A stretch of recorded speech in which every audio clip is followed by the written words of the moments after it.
Good morning to respected father, sisters, teachers and all my dear friends.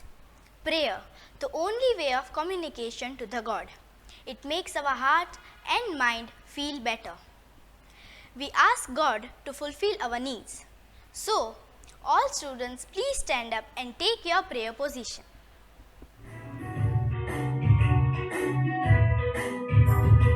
God's love is so wonderful. God's love is so wonderful. God's love is so wonderful. So wonderful love. So high, you can't get over it. So deep, you can't get under it. So high, you can't get around it. So wonderful love.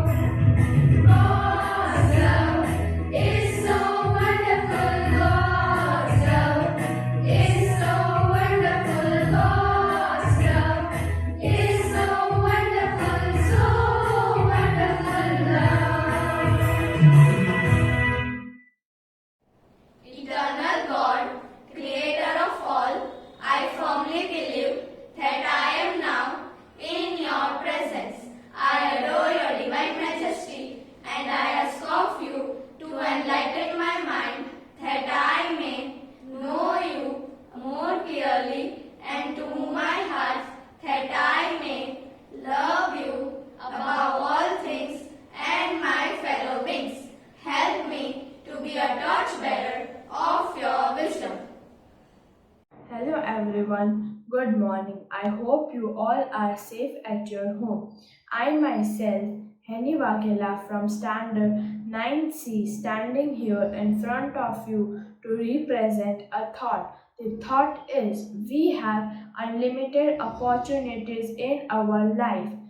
After a failure or breakdown, sometimes we think that the life is over, but in real, it is not. It gives us unlimited opportunities with every sunshine. The problem is that we do not see or we do not observe the opportunities life is giving to us.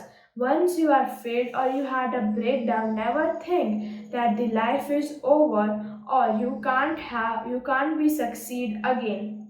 Rather than it, think of how to achieve your goals. Keep trying on it. Keep working hard. For these things, you need to be positive and have a positive mind. So be positive. Thank you. Stay safe. Stay home.